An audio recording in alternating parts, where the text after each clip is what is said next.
let's just go to Hyperlight Breaker. I was a big fan of Hyperlight Drifter. I backed it. I think I backed it. I'm pretty certain I backed it during its initial Kickstarter run. And, it was the game that introduced me to the musician Baths.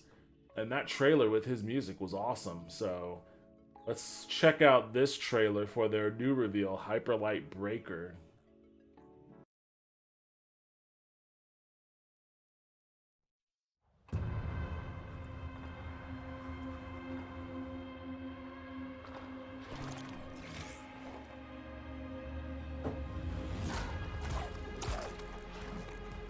Okay, so this one has anime in it.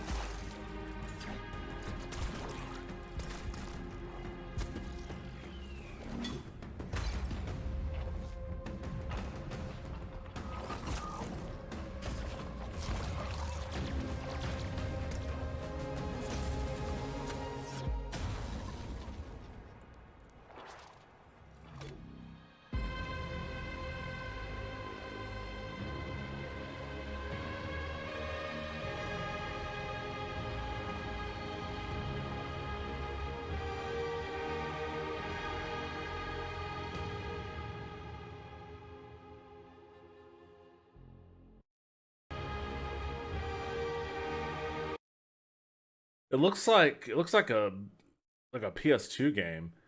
I mean, I don't mean to sound derogatory with that, but it kind of has that look, like the quasi cell shaded character and the sort of Overwatchy look of the environment. It kind of has that sort of a vibe, I guess, to me for whatever weird reason.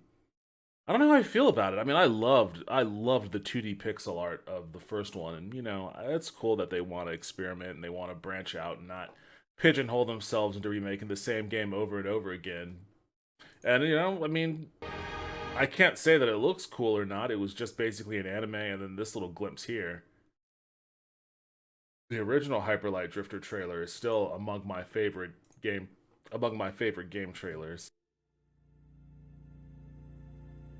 And this track for this trailer was a track made by Baths. The music for the game is also awesome in and of itself, but it was the music for the game was done by an artist called Disaster Piece.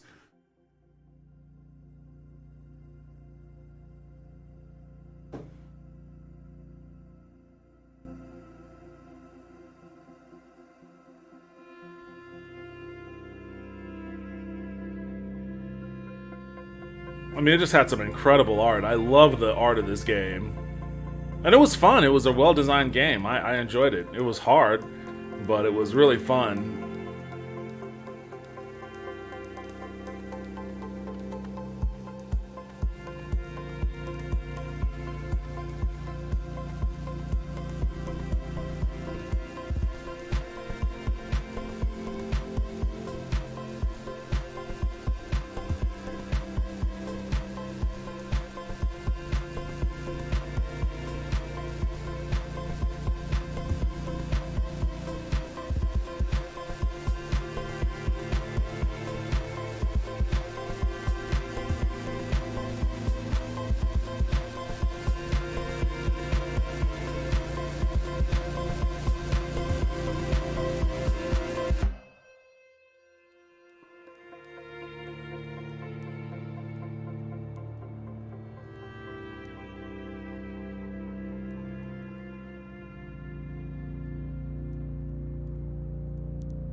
I mean, still a great trailer.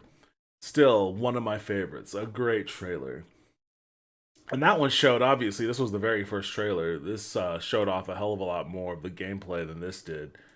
So let's read about it. Heart Machine, developers of the acclaimed, stylish, and difficult 2D action RPG Hyperlight Drifter, have announced a new game set in the same universe, Hyperlight Breaker. Available via Steam Early Access sometime spring 2023, Hyperlight Breaker is a 3D title with single player and co op modes. As per the game's Steam page, players will. Well, you know what? Why don't I just go to the Steam page?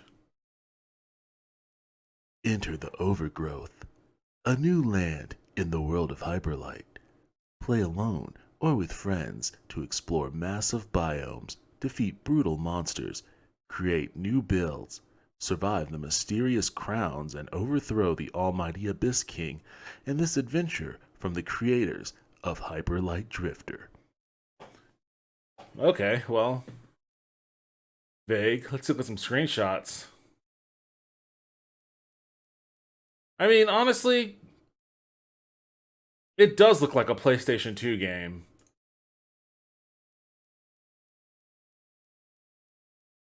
I hope they don't Dark Souls this thing. I'll be pretty disappointed. But that's the thing, like, the original Hyperlight Drifter was a difficult game. It was tough, but it was super fun. Like, I never felt like overtly frustrated with the difficulty of that game because there was just so much about it that was just purely awesome.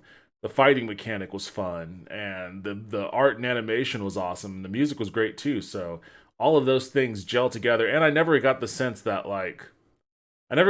the game was specifically designed to be difficult. You know, like that's kind of what bothers me about the Dark Souls games is that it's very obvious that they're designed to be difficult rather than being designed to communicate a story or a feel or a kind of or a vision, through the play mechanics that just happens to be difficult for other reasons, right? So that's kind of how Hyperlight Drifter felt like to me. Like, okay, this game is difficult, but the difficulty isn't the point. I can tell that it was not purposely made to be difficult for difficulty's sake. Like everything just felt more organic. It felt like the difficulty was more organic rather than like an artificial difficulty. Like I don't think I ever bitched about the controls in that game or any of the esoteric sort of design decisions that made the game a little bit more difficult. I'm really trying to remember because I haven't played that game in a while. But yeah, I just didn't have really any complaints about that game. It was just fun. And it was also one of those games, this is 2016, I think it came out. That was also one of those games where it didn't really tell you the story. The character never spoke. There was never any exposition, text blob expositions.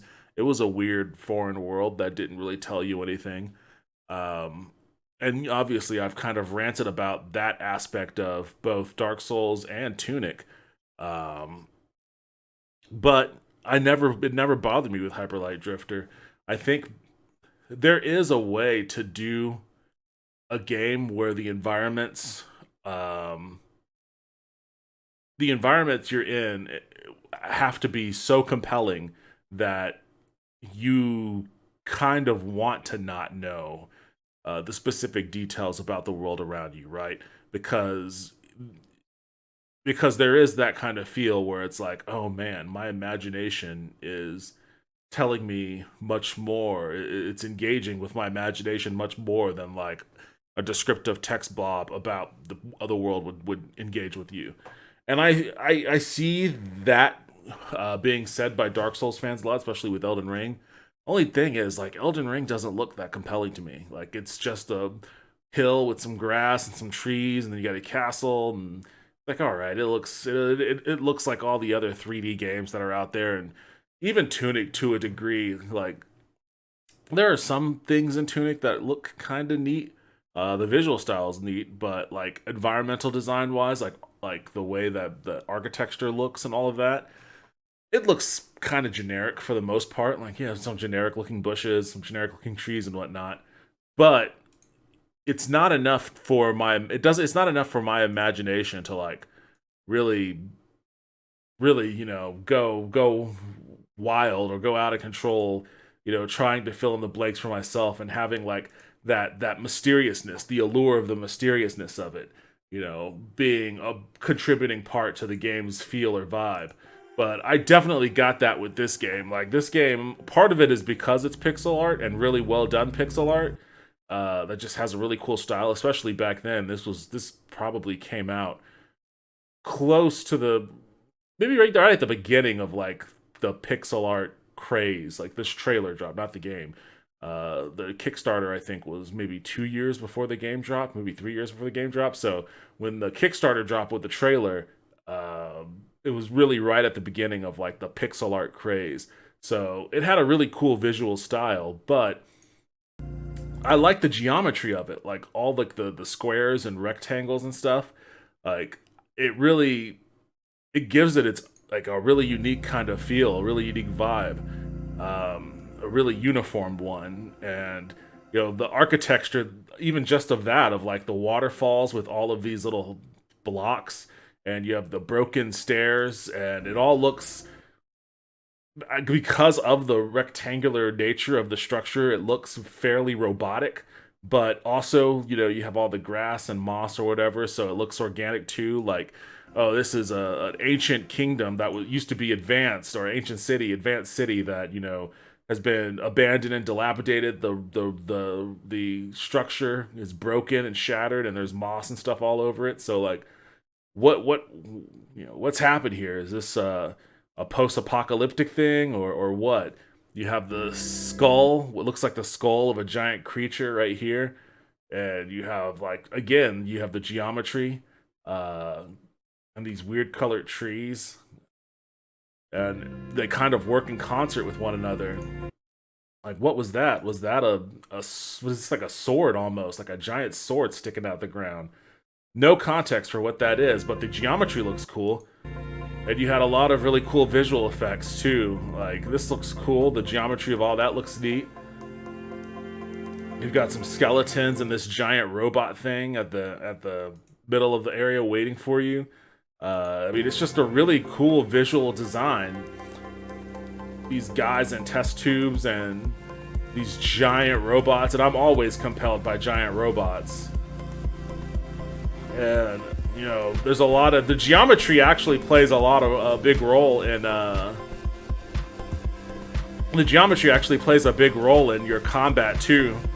So you could actually use the lines of the environment to help you square up your attacks or how you're going to dodge and whatnot. It's pretty neat.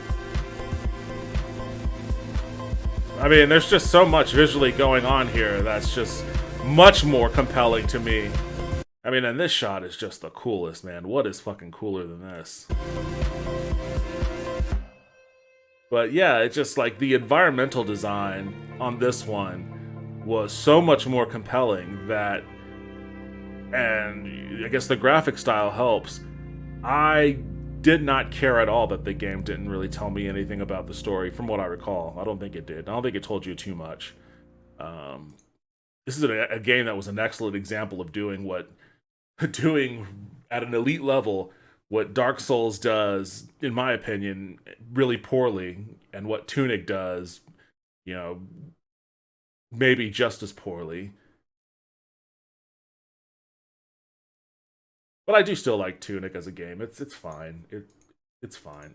Hey everybody, thanks for watching the video. If you liked what you just saw, hit the like. If you want to see more, hit subscribe. I'd appreciate it if you did both. They would be very good for the channel and help me build the community here.